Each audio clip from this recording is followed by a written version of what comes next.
defensive frailties, why I still stand by what I said to you, Nige. They will not win La Liga. Oh, you don't think really? so? I don't think they'll win La Liga this season. Who's going to win the league? Atleti. Oh. Well, we're about halfway through the season in the top 5 leagues across Europe, and we know who's obviously at the top of the tables, but we're going to discuss how high the vibes are within the camp, aren't we? So let's start with the Premier League leaders, Liverpool, who have got a 6-point lead at the top of the table. Obviously, they're flying, aren't they, in the Premier League? They've got a game in hand as well. They're unbeaten in their last 15 matches. They've got 8 clean sheets. They're at the top of the Champions League table as well. They've taken full advantage of Manchester City's slip-ups. But all this being said, Nigel, are the vibes as high within the camp with all the transfer talk around their trio as it looks like it is on paper? I would have to say yes. You know, Van Dijk, for me, the captain, has said it, and he sounds like the manager himself, and I would say it's going to be great, is the feeling. Immaculate is what you've got. Oh. I've got great. Why not immaculate? There's never such thing as immaculate, in my opinion. I think it's great. It was before the Life with Nigel. No, there's no such thing as immaculate. No, nothing's ever perfect. But great. It's about as good as it can be for you. Yes, that's as good as it can be for me. When I look at it, Van Dijk for me is like Arne Slot. They're both saying the same message. It's not crying over spilt milk. They want to be professional. They want to get the job done. There's always high expectations at Liverpool, and they want to meet that. And for me, it's making sure that the players stay motivated and want to raise their standards. You've got the whole situation with Mo Salah. He's speaking a lot. For me personally, I believe that he wants to stay at the football club. So from the football club's perspective, they're winning in the sense of the Mo Salah wants to stay there. That's why he's being so vocal. Can it be all rosy then with this disconnect between their best player, arguably, and the club, or their 2 best players with Van Dijk? Because although Mo Salah's coming out and publicly saying all this, we don't know the conversations that Van Dijk. I believe Van Dijk wants to stay. The way that Van Dijk is carrying himself as well, he wants to stay. He's been quiet. I think the one that wants to go, or the one that more than likely will leave, is Trent. Van Dijk is what, for me, someone wants to be at the club, knows what it means. Everything that he's doing it a different way to Mo Salah. And I know Mo Salah wants to stay, but he's being more vocal for a reason. But he could also be putting the pressure on them behind closed doors and having these meetings just because Mo Salah's doing it in the public domain, as you like to say. Yeah. There's other things that could be happening that we're not aware to. Don't you think that could be disrupting the rhythm a bit? Yes, always. But then as football players and being in these situations and seeing players in these situations, there's always ways that it will come out. There's always way. If a player doesn't want to be at a football club, you better believe it will come out, especially in the modern day now where players don't have to rely on doing interviews with people in the press. They've got their own platforms. They can defend themselves. We've seen it go good for players. We've seen it go bad for players. So if it was that uncomfortable behind the scenes, things will be out there. It'll be hard to keep that type of news out of the press. So I think for me, when I look at Liverpool, look at the performances, wasn't great against Manchester United, but it wasn't bad. Wasn't great against Tottenham. I would say is their worst performance of the season so far. But then they did turn it again against Accrington Stanley. Yes, it's FA Cup, but they got to win. But I still feel that when you look at Liverpool, they're a well-drilled and oiled machine. And if you look at the players that have been linked to come into there as well, there was a little bit of link as well with Christian Kvaratskhelia to go there as well. So I think they're heading in the right direction. You got to pay up if you want them. Liverpool have money. Do not be fooled. Liverpool have the money. Anybody 80 million. Anybody think Liverpool have the money. The vibes are different to good? Nah. You put great, right? Great. Great. Yeah. I think they're turning towards good right now. Turning towards good. Yes. How so? You see the downturn in performance from Trent. You see Verge. You're terrible. Verge. You are terrible. Going after him. Michael. You see a quiet match from Mohamed Salah. One bad game. Tell me another bad game. Wait. Hold on. Things are great. Just say this. Answer this question. Back to good. No. I'm not going to have this. Go back to great. I'm not having this. But they're down back to good. Apart from the Man United game, tell me another bad game that Trent has had at Liverpool, where they're over-exceeding expectations. So no one knew what to expect. All the run of games that they've had. Show me another bad game that Trent's had. Hold on a second. Let me call my agent. There you go. See? Yep. I hate when people say that because Nigel it's Reo-Coker's one bad game. You know what again? One bad game. Yep. Okay. Are you going to answer the question? I am. I'm saying that there is a change from great to good, and I think Liverpool will get back to great. It's a blip in the week. You just said it's a blip in the downturn in Trent's. No. He said it specifically. I'm holding people accountable. You said a downtrend in Trent's performance. One bad game. I'm saying people give me more than one bad game to say, oh, he's had a terrible time. One bad game against Man United wasn't the where only he player was that was specifically, terrible that exactly, but then everyone's picking on Trent, but yet Liverpool still look good and they're winning and drawing games. They're not looking fantastic. They're having a little bit of a bug, but we're forgetting about all the great results they've had before that for one bad game against Man United. My turn from great to good, and I remind you, I said back to great. I still expect them to turn and get back to winning ways. I said they're going to win the Premier League title, for crying out loud.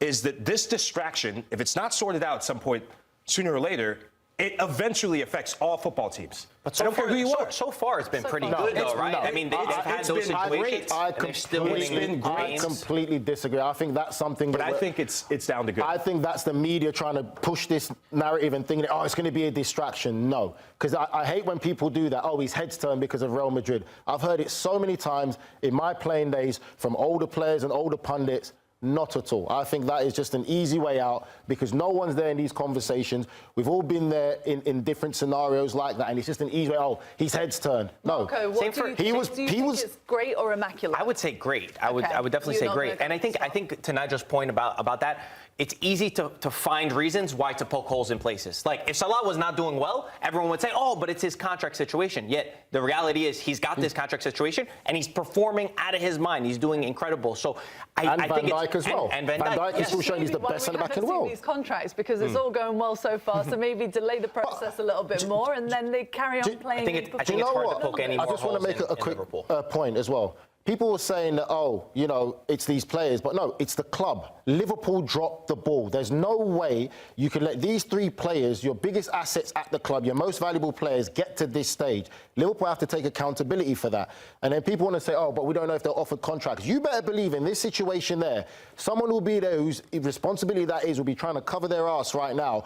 If they offer these players contracts, we would know. It would have been put out there in the press that we offer these contracts. They turned it down to put the emphasis on the players, or they're trying to be greedy. They want to leave. No, I don't. To my knowledge, I don't recall Liverpool coming out there publicly saying we offer these players these contracts before this situation right now. They get new Every player contracts has as said well. they You've got to haven't imagine they're not going to end at the same time. Also, That's for sure, exactly. because Them all that's three bizarre. ending at the same time Yeah. was is not something that you Let's- want in a club. Let's talk about Italy for a second then with Napoli, because they're also at the top of the table. They're only 1 point ahead of Inter now, but they have got, obviously, Inter's got that game in hand, so they could catch them. They're looking for their second Scudetto in 3 years. This season, so far, on paper, it's been all rosy under Antonio Conte.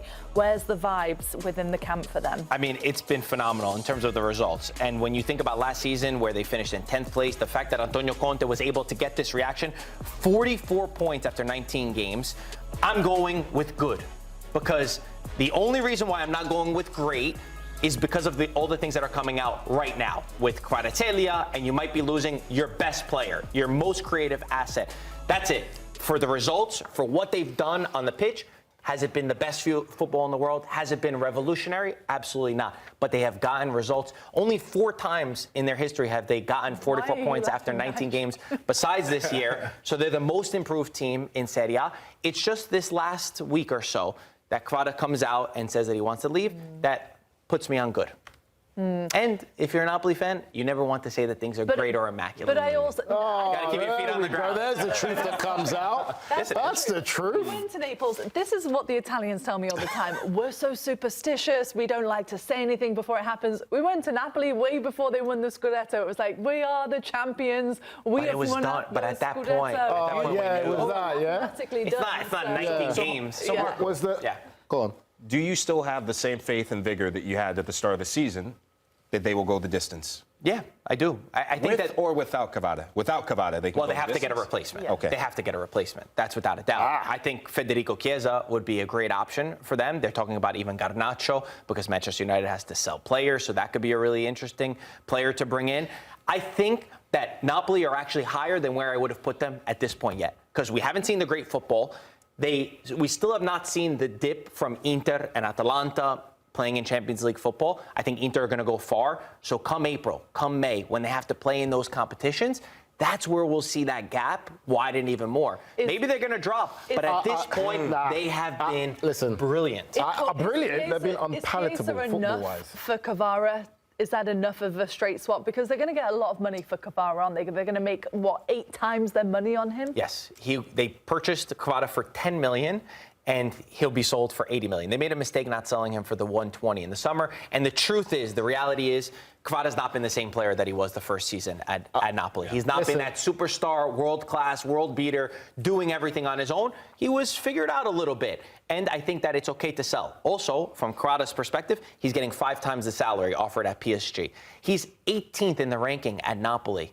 In terms of player-wise, on his salary. He's making $1 million a year around that, so it's not good enough. But is Chiesa enough to replace him on his own? If that deal happened where you sell Kvara for 8 times the amount, you bring in Chiesa for Liverpool, you still feel confident that that's enough to win the Scudetto? If I was in charge, I would take the 80 million from Kvara, I would get Chiesa, I would get Skriniar, and I would get Davide Fratesi, and Napoli would be set. They will go on to win the Scudetto with that. Who? Wow. Are we clipping who? that again? We're going to clip that again. If it was me, that's what I would do. I think they still need help in defense. If you could add Davide Fratesi, who's not happy at Inter, look at today. They're without Mkhitaryan, they're without Hakan Çalhanoğlu. He's still not able to start. And then you add Federico Chiesa. This just adds to why I would go one down and go unsafe. Because for me... Unsafe? Uneasy, sorry, uneasy. Uneasy for I'll go for uneasy right now. My point, defensively, they're still not great. When they did win the Scudetto, they had Kim and they had Osimhen scoring goals. Yes, they've got Lukaku right now, but it's not the Lukaku we know or we saw at Inter Milan. Not the same. If you lose Kvaratskhelia right now, that's a big gap. That's a big, big hole right now where creativity is already a massive problem. And also, let's not forget how close Inter Milan are to them, and also Atalanta are making it difficult. So for me, if they lose him... They get the most clean sheets. Okay, but if they lose him, you just admitted it as well. You just said it, that they defensively, they still don't look good. So I would think if you lose Kvaratskhelia, still, I would say that it's uneasy. I'm with you, Marco. It's going to depend on how far a club like Inter go in the Champions League. I think that we've seen injuries happening to Inter already. They weren't at their best against Venezia. And look, Venezia are struggling this season. But Mike, they did make it to the Champions League final and they won the Scudetto that year. No, that year they was didn't it the year win after? No. Yeah. That's when they had 12 losses, I believe, if I'm not mistaken. They went far. They went to the semi-final the year they won the Scudetto. It's very competitive. It's very competitive. No, last year they got knocked out to Atletico Madrid. Let's also remember. Let's get her a coffee too. The January window. The January window is the most difficult window to buy players. You only buy in January if you absolutely need to, because there's no guarantee that these players are going to come in and hit the ground running. There might be a period of settling in and bedding in. And right now, when you look at Napoli trying to win the Scudetto, you lose one of your most creative players, one of your biggest and bright elements. You have to get that signing right. You have to get it completely right. And if you don't, while it's very competitive as well, where you're not riding the same highs they were when they won the Scudetto, and it was just amazing football, everyone loved them. There was no weaknesses, no nothing. There are still weaknesses in this where you've still got 2 tough teams. Inter Milan might not be pleasing, but they know how to get the job. They know how to grind out results, and we just saw them do it today. Just very quickly then, let's do Real Madrid at the top of the La Liga table. Mike, obviously, they've had a weird season in the Champions League, haven't they, though? And they've obviously got a title race on their hand, but they have got 43 goals. They've trailed for only 238 minutes this season, which is quite a mad statistic. What are the vibes for the Spanish side? The vibes are good right now. And when you look at all the things you said about the season that they've had, I mean, they got embarrassed at Anfield. They got embarrassed by Barcelona. The fact that 2 players that were missing in action at the start of the season, Jude Bellingham, and I joked around on Scoreline, like, is he under the table? Where is he? Is he in Ibiza? He's back to scoring goals, and he's becoming that match winner. But another player who has stepped up significantly that doesn't get enough credit, Rodrigo. Rodrigo was the forgotten man. Was he going to make space for Kylian Mbappe? Was he the odd man out? Was he going to be linked to Manchester City? I think that those 2 players getting back is massive for him, but there's still question marks that I have, and they'll be found out when they play Atleti very soon in, a month and a half time. Their back line, the right back position. And we talked about the need to get a player like Trent. Lucas Vazquez is not it. He's a servant of the club. There's questions over, do you move Fede Valverde out of midfield and put him out to that right back position? I think there's holes to be plugged in midfield. There's definitely holes to be plugged in that back line. And it's the lightest they are. It's the lightest I've ever seen Madrid in their back line. David Alaba, still waiting to come back from injury. I think ultimately those are the reasons, defensive frailties, why I still stand by what I said to you, Nige.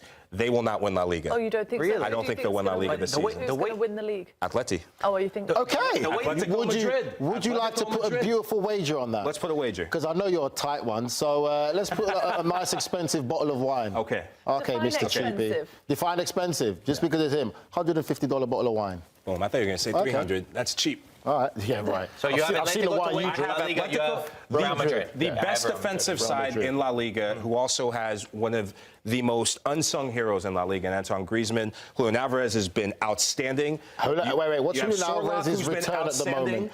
Julian Alvarez is what, 18 or 19 games, I think, roughly, off the top of my head, maybe, what, 5 or 6 goals? He's gotten better recently.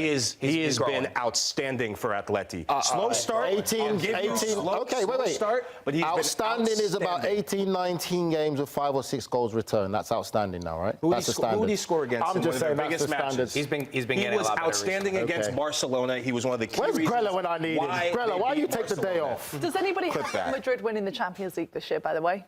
They're so unpredictable that they Have can, who? but I wouldn't put Madrid. them. Champions No, League, Real Madrid? You Anyone have can them win? never write them off. I'm just going to say you can never write them off. They're in the playoffs. It You'd be looks like they naive. might have to Also, go through that route at the minute. The way there. that they reacted to losing to Barcelona 4-0, the bounce back has been amazing. So yeah, Okay. you can't deny them. All right, we've got more match day to come after this short break. Stay with us.